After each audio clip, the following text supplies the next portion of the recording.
सोहबत अल्लाह वालों की। अल्हम्दुलिल्लाहि वकफ़ा वस्सलातु वस्सलामु अला इबादिहिल्लज़ीना इस्तफ़ा। अम्मा बअदु फ़अऊज़ु बिल्लाहि मिनश शैतानिर रजीम। बिस्मिल्लाहिर रहमानिर रहीम। या अय्युहन नासु इन्ना खलक़नाकुम मिन ज़करिन व उन्सा वजअलनाकुम शुऊबन व क़बाइल लितआरफ़ू इन्न अक्रमकुम इंदल्लाहि अत्क़ाकुम। सदक़ल्लाहुल अज़ीम। प्यारे बुज़ुर्गों, भाइयों और मेरे नौजवान साथियों, गुज़िश्ता जुमा को भी यही आयत करीमा आपके सामने पढ़ी गई थी, जिसकी मुख्तसर सी तशरीह आपने समाअत फरमाई और उसमें कुछ मौजूदा हालात पर मुसलमानों के रवैये पर भी कुछ गुफ्तगू हुई और उसमें कुछ तल्ख बातें भी आ गई। मगर क्या कीजिएगा, दीन की मजबूरी है कि दीन के लिए, दीन की बका के लिए इसका बतलाना, समझाना, सिखलाना ज़रूरी है। आज जो लोग बेदीनी और बेराही, गुमराही में पड़े हुए हैं, तो एक तो ये है कि उनको उनके गलत पेशवाओं ने गलत राह दिखाई है और ये बावर कराया है कि इसी में जन्नत है, जबकि वो बात इस्लाम के मेयार पर, हदीस व कुरान के मेयार पर पूरी नहीं उतरती है। मगर आजकल न कोई तहक़ीक़ करता है, न कोई जुस्तजू करता है, न कोई उसको समझने की कोशिश करता है। बस किसी ने बता दिया, और अगर नहीं भी बताया तो बहुत सारे लोग ये कर रहे हैं इसलिए हम भी करें। देखा देखी भी करते हैं लोग, पूछते नहीं, समझते नहीं। महल्ले से 10 आदमी जा रहे हैं, चलो हम भी चलेंगे, मेरा भी टिकट बना दो। ये होता है असल में। अगर वो ये नहीं समझता कि ये नफ़ा पहुंचाने वाला है या नुकसान, इसलिए ज़रूरी है कि दीन के बुनियादी अरकान को अवाम के सामने लाया जाए और उनको बताया जाए असल दीन क्या है। आज जो कुछ बुजुर्गान दीन के मज़ारों पर और उनकी कब्रों के साथ मुसलमान जो मामला कर रहा है, क्या वो बुजुर्गान दीन खुद ऐसा करते थे? इसका सबूत है किसी के पास? नहीं है, कोई नहीं बतला सकता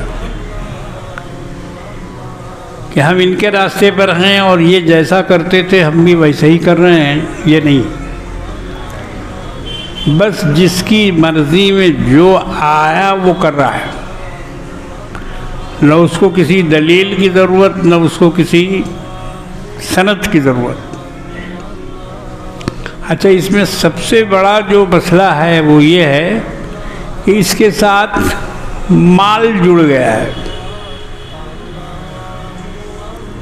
मज़हब तो अपनी जगह पर है ही है, औलिया की मोहब्बत है, ये है वो है, सब अपनी जगह पर है, लेकिन उसमें जो सबसे ऊपर चीज़ है वो है माल,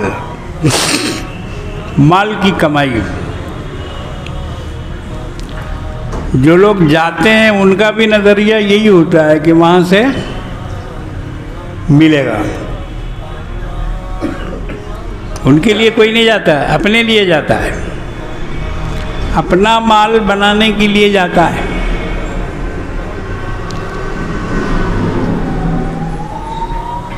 एक साहब अजमेर से आए तो मुलाकात हुई, तो हमने उनसे पूछा कि भाई अजमेर गए थे आप? कहे कि हाँ गए थे। तो आप क्या लाए वहाँ से? कुछ हमको दिए नहीं आप, तोहफा क्या लाए अजमेर का? बोले हाँ हाँ हम तो भूल ही गए थे। घर के अंदर गए और वहाँ से प्लेट में इतना नकुंदाना लेकर के आए। कहा कि ये लीजिए। तो हमने उनसे कहा कि आप अब अजमेर नाकुंदाना लाने के लिए गए थे? कलकत्ते में नहीं मिलता नाकुंदाना। इतनी दूर दराज का सफ़र किया आपने, एक इतने बड़े बुज़ुर्ग के पास पहुँचे, उनकी खिदमत में गए, उनकी ज़ियारत की, उनके रोज़े पर, तो आपको सिर्फ नकुंदाना ही मिला?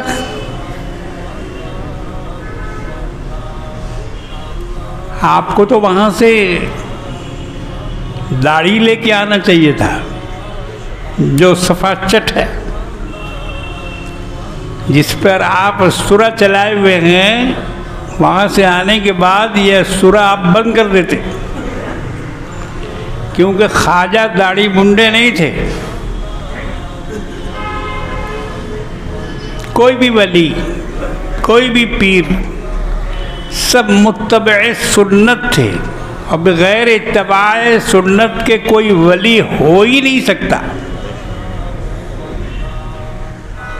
गंजेड़ी वली नहीं हो सकता है, न वो बाबा हो सकता है, न वो वली हो सकता है। अगर मुसलमानों का अकीदा अजीब है, गांजा पीने वालों से जाके वो अपने दिल का हाल, अपने मुक़द्दर का हाल पूछते हैं। खिदिरपुर ब्रिज में फुटपाथ पर एक बाबा बैठा रहता था, गंदा कपड़ा पहन के, और गांजा पीता रहता था हर वक्त। उसका नाम था भोले बाबा। हम लोगों ने देखा उसको, भोले बाबा। तो भोले बाबा के पास 2-4 लोग हमेशा बैठे रहते थे,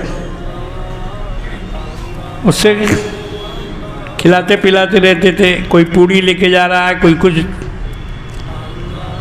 तो हमने पूछा लोगों से कि भाई क्यों बैठते हैं, इनके पास क्या है? ये ना नमाज पढ़ता है, न मस्जिद में जाता है, न नहाता है, न कपड़ा बदलता है, गंदा आदमी, मैला कुचैला, न सर में कभी कंघी करता है, न तेल डालता है, बिल्कुल चील की झोपड़ी अपने सर को बनाए हुए है। तो है क्या?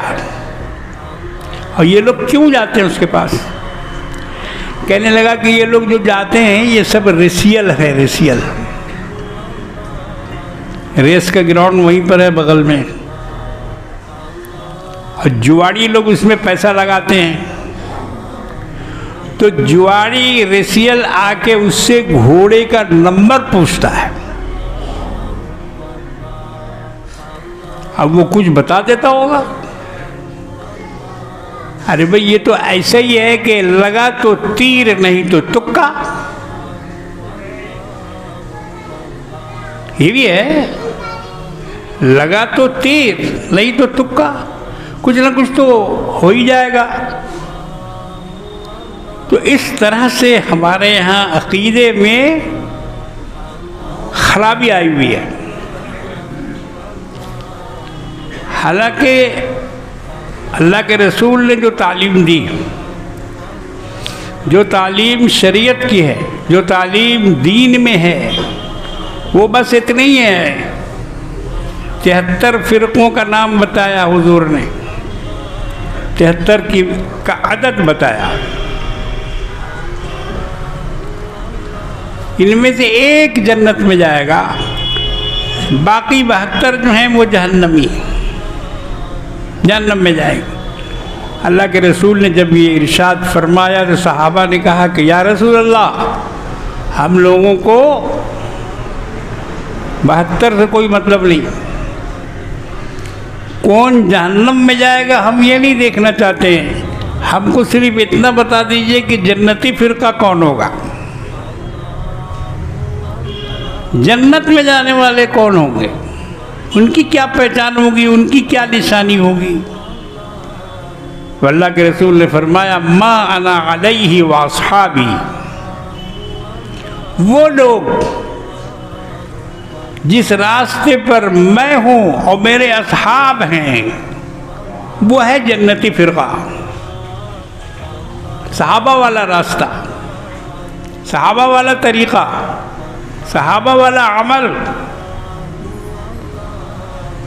मगर आज तो सहाबा के अमल का भी मजाक उड़ाया जाता है। हुजूर की सुन्नत है कि टखने से ऊपर लुंगी पहनते थे या पैजामा तो कभी पहना नहीं आपने, हमेशा तहबंद पहनते थे, तो टखना से ऊपर रहता था। और हज़रत उस्मान गनी रज़ी अल्लाह ताला अन्हु ने उसकी नकल करके बताई, निस्फ़ साक़, आधी पिंडली, आधी पिंडली खुली रहती थी। और हज़रत उस्मान ने फरमाया कि ये तरीक़ा था मेरे आका जनाब मोहम्मद रसूलुल्लाह सल्लल्लाहु ताला अलैहि वसल्लम का कि आप अपनी लुंगी निस्फ़ साक़ ऊंची पहनते थे और कुर्ता लंबा होता था। आज अगर कोई पहनता है, जमात वाले नकल करने की कोशिश करते हैं तो उनको कहा जाता है कि इन्होंने बड़े भाई का कुर्ता और छोटे भाई का पजामा पहन लिया। उनको ये ताना देते हैं, बड़े भाई का कुर्ता और छोटे भाई का पजामा, चिढ़ाते हैं ये बोलकर। मगर उस गधे को मालूम नहीं है कि ये सुन्नत है आका मौला जनाब मोहम्मद रसूलुल्लाह सल्लल्लाहु अलैहि वसल्लम की। और अगर इसका मजाक उड़ाएगा तो सीधा जहन्नम में जाएगा। फरिश्ते कब्र में पहुंचते ही तेरी बोटी बोटी उड़ा देंगे। सोच के बात किया कर, समझ के बोल। मुंह में ज़बान है, जो मुंह में आया जिसके बारे में बोल दिया, ना आगे सोचा ना पीछे सोचा। ये पागल लोग हैं जो निस्फ़ साक़ पर लुंगी पहन रहे हैं, कुर्ता लंबा पहन रहे हैं। ये क्या पागल हैं, मस्तान हैं? ये क्या जेल से छूट के आए हैं? इनको अकल नहीं है और इन्हीं के पास सही अकल है, सही अक्ल भी है, सही इल्म भी है। वो अपने रसूल की पैरवी कर रहे हैं। उनकी जेब से मिसवाक झांकती है, मिसवाक झांकती है, रखे रहते हैं जेब में। और 5 वक्त के वज़ू में मिसवाक करते हैं। अपनी आदत बना लिया मिसवाक करने को। हम में से बैठे हुए कितने लोगों को मिसवाक की आदत है? थोड़े बहुत होंगे लोग। मगर जमात वाले हर एक को सिखाते हैं कि 5 वक्त मिसवाक करो, तो वो जमात वाले नहीं सिखाते हैं। ये सिखाया जनाब मोहम्मद रसूलुल्लाह सल्लल्लाहु अलैहि वसल्लम ने उम्मत को। उम्मत को सिखाया कि मिसवाक किया करो, अस्सिवा को मितहरा, ये पाक करने वाली चीज है, मिसवाक किया करो। और उसके बड़े फजाइल भी हदीस में आए हैं मिसवाक करने के। जो वजू मिसवाक के साथ किया जाए और उससे जो नमाज पढ़ी जाए, वो नमाज उस वजू से अफजल है जो बगैर मिसवाक के किया गया है। और कितना अफजल है? 70 दर्जा अफजल है। मिसवाक करके जो वजू किया जाए और उससे जो नमाज पढ़ी जाए, वो नमाज 70 दर्जा अफजल है उस नमाज से जिस वजू में मिसवाक नहीं किया गया। अगर मिसवाक नहीं मिली, नहीं है, तो उसका बदल है उंगलियों से मल लेना। दांतों को उंगली फेर लेना, उंगली से मल लेना, वो मिसवाक का बदल हो जाएगा। तो मेरे बुजुर्गों और दोस्तों, जिन लोगों का इन सुन्नतों पर अमल है, वो सच्चे मानने वाले हैं, मुत्तबईन हैं सहाबा के, और सहाबा के तरीके पे चलने वाले लोग हैं। अब उनके अंदर क्या है वो जाने, उनका खुदा जाने। जाहिर को तो ठीक रखा है ना, दाढ़ी है ना, कुर्ता है, टोपी है, नमाज है, असर से पहले की सुन्नत पढ़वाते हैं वो लोग। हम लोगों को आदत नहीं है। आप जमातों में जाइए तो ये सब कुछ आपको सीखने को मिलेगा और उस पर अमल करने की तौफीक मिलेगी। असर से पहले की सुन्नत आदत दी जाती है, इशा से पहले की सुन्नत 4 रकात उसकी आदत लगाई जाती है, और सबसे बढ़कर तहज्जुद की नमाज में उठाया जाता है।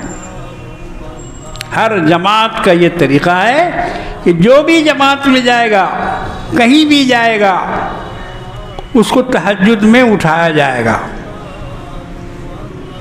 मैं एक दफ़ा दिल्ली मरकज़ में बहुत थका हुआ, रात को ट्रेन आई 11 साढ़े 11 बजे,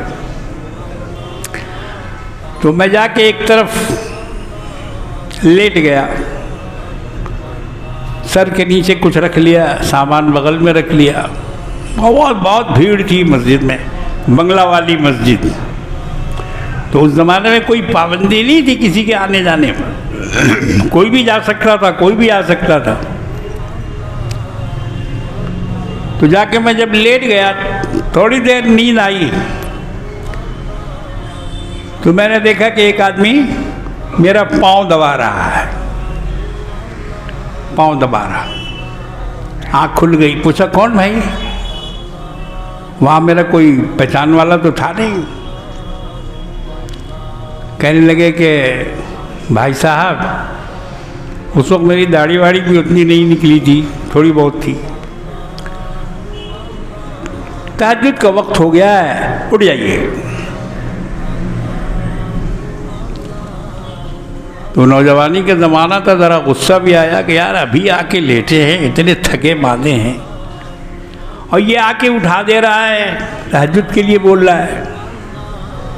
फिर भी जैसे तैसे उठे और देखा सब लोग नमाज पढ़ रहे हैं, हम कैसे बैठे रहते, कैसे सोए रहते, माहौल है। तो ये जाना निकलना माहौल बनता है, इससे आदत बनती है। इससे ये 40 दिन की कैद, इसमें आदमी पुख्ता हो जाता है। तो मेरे बुजुर्गों और दोस्तों, मैं अर्ज़ ये कर रहा था कि इत्तिबा सुन्नत, अल्लाह के रसूल ने फरमाया कि बस जन्नती वही लोग हैं कि जिन पर हम चल रहे हैं, जिन बातों पर, और जिन बातों पर हमारे सहाबा अमल कर रहे हैं। मा अना अलैहि व असहाबी, जो मेरा रास्ता है, मेरा तरीक़ा है वो, और जो मेरे असहाब का तरीक़ा है और उनका रास्ता है वो, यही दोनों रास्ते जन्नत में ले जाने वाले, जन्नत में ले जाने वाले। मगर अब ऐसा हो गया है कि जितने पीर उतनी टोपी, उतनी टोपी, जितने पीर उतना ही तरीका। बोले ये हमारे बुजुर्गों का तरीका है, नाचना, कूदना, उछलना, और क्या क्या नहीं किया जा रहा है उर्स के नाम पर, बुजुर्गों के नाम पर। कैसी कैसी नौटंकी उसको कही दी आप, ये बुजुर्गों के नाम पर। हालांकि किसी बुजुर्ग ने इस तरह से, आज जिस तरह देखते हैं आप दाढ़ी वाले, टोपी वाले हाथ उठा उठा कर औरत की तरह डांस करते हैं, ये डांस किसी बुजुर्ग ने नहीं किया है। कोई साबित नहीं कर सकता कि ख्वाजा साहब ने कभी डांस किया हो, या और किसी बुजुर्ग का नाम नहीं लिया जा सकता है जो फैल, जो काम आज हो रहा है। किसी बुजुर्ग से ये साबित नहीं किया जा सकता है, मगर उनके नाम पर किया जा रहा है, उनके नाम पर हो रहा है ये सब कुछ। तो तरीका दो ही है, या तो रसूल का रास्ता या सहाबा का रास्ता। इसके अलावा जो कुछ है, जैसा है, जितना है, वो सब शरीयत की कसौटी में परखा जाएगा कि यहाँ है या नहीं है। अगर है तो ठीक है, अगर नहीं है तो उसको रद्द किया जाएगा। मेरे बुजुर्गों और दोस्तों, अल्लाह तबारक व तआला ने इरशाद फरमाया कि ए इंसानों, ऐ मनुष्य, ऐ आदमियों, या अय्युहन्नासु इन्ना खलकनाकुम, हमने तुमको पैदा किया है। गुज़िश्ता जुमा में साइंस के बारे में मजमून हमने कुछ बयान किया था, इंसान की पैदाइश के सिलसिले में। एम्ब्रोलॉजी के बारे में कुछ बताया था मैंने। इंसान इतना आगे बढ़ चुका है, इसका इल्म इतना आगे बढ़ चुका है कि इसने उस हकीकत को पा लिया है जो कुरान ने बयान किया, मिन ज़करिन व उन्सा। आप देखिए तो अल्लाह की कितनी बड़ी कुदरत है ये,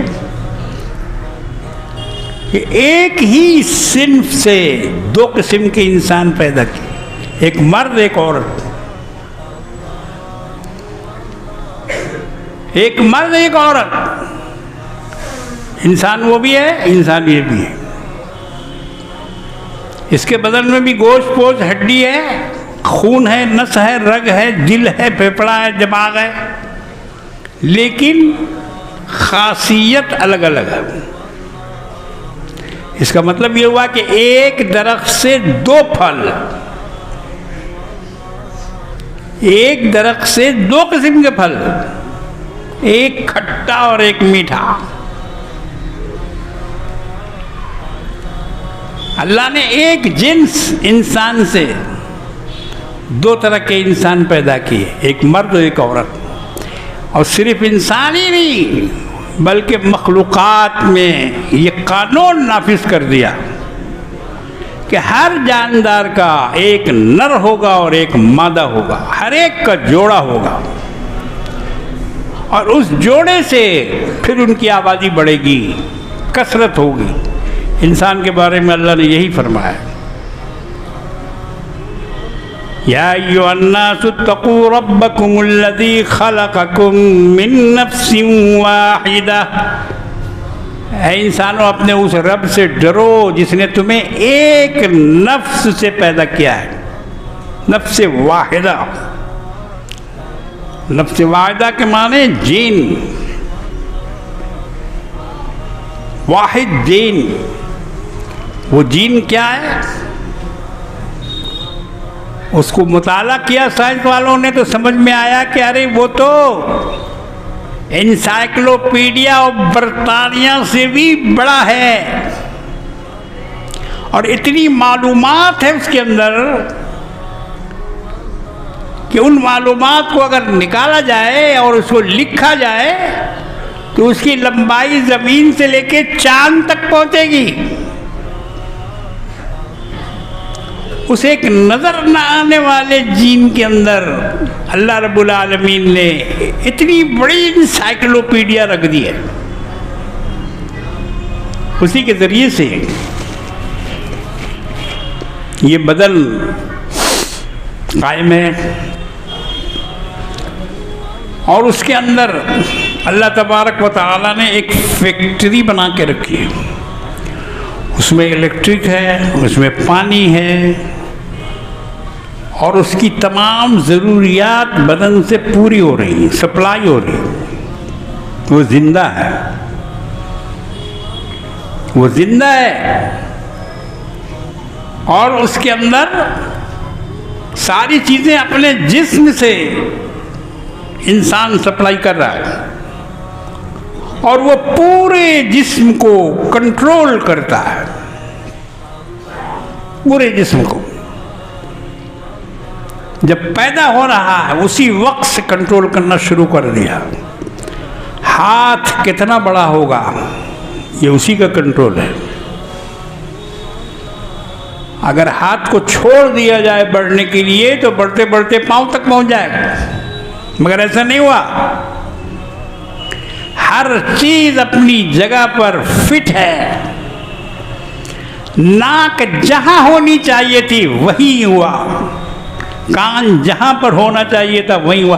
उसको एक नक्शा दे दिया गया कि लो ये नक्शा, और इसी किस्म का इंसान बनाना होगा। ये काम किसने किया? वही जो नजर नहीं आता, वही जो नफ्स वाहिदा कहलाता है। उसने तय किया कि आंख यहां बनेगी, कान यहां बनेगा, दिल ऐसा होगा। वहीं से काम शुरू हो गया। माँ के पेट से जब खून का लोथड़ा बना वहीं से सारा काम शुरू हो गया। तो मेरे बुजुर्गों और दोस्तों, अल्लाह ने फरमाया कि हमने तुमको एक नफ्स से पैदा किया है, वाहिद दीन से पैदा किया है और उसी से तुम्हारी तख्लीक की है। इस तख्लीक में किसी की शिरकत नहीं, कोई शरीक नहीं। हम लोग जो बोलते हैं ना वहदहू ला शरीक लहू, यही है। मगर ये पता नहीं क्यों इंसानों ने उसके लिए शरीक मुकर्रर कर दिया, जबकि है नहीं कोई। कुरान तो यही कहता है कि भाई अगर कोई है तो उसको सामने लाओ। किसी ने कुछ बनाया है, किसी ने कुछ दिया है, किसी ने कुछ लिया है तो उसका सबूत दो। कुल हातु बुरहानकुम इन कुंतुम सादिकीन, उसकी दलील पेश करो। मगर ऐसा नहीं है, कोई भी दलील पेश नहीं कर सकता। कोई है ही नहीं, दलील क्या पेश करेगा? जितनी बातें सिर्फ बातें ही बातें हैं। ये बाबा, वो बूबू, ये देवी, वो देवता, वो ठाकुर, वो फलाना, वो दमगाना, ये सिर्फ बातें ही बातें हैं, हकीकत से इसका कोई ताल्लुक नहीं। आजकल कुछ चमत्कारी बाबा भी निकल गए हैं, उनका चमत्कार भी देखने को मिल रहा है। कागज पर लिख के दे देते हैं उसका पूरा बायोडाटा, मगर बाद में जब मीडिया वालों ने खंगाला तो मालूम हुआ कि ये सेटिंग है, पहले से सेट किया हुआ है। तो इस तरह से धोखाबाजी से लोग काम कर रहे हैं और अकीदे को बिगाड़ने की कोशिश कर रहे हैं। ऐसा कोई नहीं कर सकता है। किसी को इल्म गैब नहीं दिया गया सिवाय अल्लाह के, याद रखो। अल्लाह के सिवा किसी को गैब का इल्म नहीं है। बाद बुजुर्गों पर कश्फ होता है, उसको करामत कहते हैं, वो अल्लाह की तरफ से वो भी है। कश्फ होता है, बात बातें अल्लाह ताला की तरफ से उनके दिल में डाल दी जाती है। मैंने कारी सिद्दीक साहब के बारे में कई दफ़ा आप लोगों को बताया है। वो एक बुजुर्ग थे इस दौर के जिन पर बहुत कष्फ होता था। तो ये कष्फ का होना ये उनकी मेहनत से नहीं होता है, अल्लाह डाल देते हैं दिल में, अल्लाह ताला बता देते हैं। तो मेरे भाइयों, बुजुर्गों और दोस्तों, अकीदा को ठीक कीजिए। जो कुछ करता है अल्लाह करता है। बेटा बेटी, औलाद, माल, दौलत, ये सब खुदा के हाथ में है। एक आदमी को ये सिखाया जाता है कि नमाज में क्या कहेगा, इय्याका नअबुदु व इय्याका नस्तईन। लोग पढ़ते हैं मगर इस पर गौर नहीं करते। हर नमाज में पढ़ने का हुक्म दिया गया है। सूरह फातिहा हर नमाज में पढ़ी जाती है, चाहे वो सुन्नत हो, नफिल हो, वाजिब हो, ईद हो, बकरीद हो, तरावी हो, तहज्जुद हो, कोई भी नमाज बगैर सूरह फातिहा के नहीं होती। तो क्या है सूरह फातिहा? बंदे का इकरार है, इकरार करता है बंदा। अल्लाह की हम्द व सना के बाद क्या कहता है? इय्याका नअबुदु, अल्लाह हम सिर्फ तेरी ही इबादत, ही उसमें ही जोड़ो तब मजबूती आएगी। तेरी इबादत करते नहीं, तेरी ही इबादत करते, मतलब यह कि सिर्फ।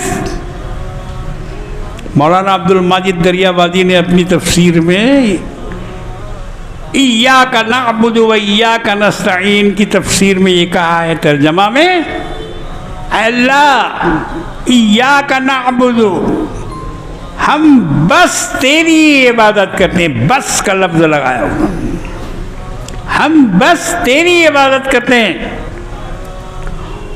व इय्याका नस्तईन, और बस तुझी से मदद मांगते। ये क्या है? तुझी से और तेरी ही, मतलब यह है कि अब बीच में कोई नहीं आने वाला। न ख्वाजा, न गौस, न कुतुब, न अब्दाल, न पीर, न बुजुर्ग, न औलिया, न अंबिया, कोई बीच में नहीं आता। इय्याका नअबुदु, अल्लाह बस तेरी इबादत करते हैं और बस तुझी से मदद मांगते हैं। फिर क्या हो जाता है इसके बाद लोगों को? इतना अहद पैमान करने के बाद, इतना इकरार करने के बाद, फिर ये क्यों पहुंच जाते हैं चादर लेकर, गागर लेकर? क्यों नहीं उसको याद रहता उस वक्त कि हम तो अभी पढ़ के आए हैं, बस तेरी इबादत करते हैं, बस तुझी से मदद मांग। फिर ये कहाँ आ गए हम? फिर हम किससे मांग रहे हैं? फिर हम किसके आगे हाथ फैला रहे हैं? ये सोचना चाहिए।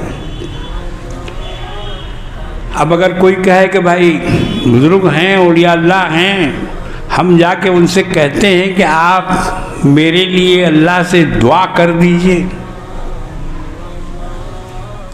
तो ये कोई ऐसी बात नहीं है कि जिसके लिए हमको हुक्म दिया गया हो या हमसे कहा गया हो कि जाके वहाँ ये बात कहो।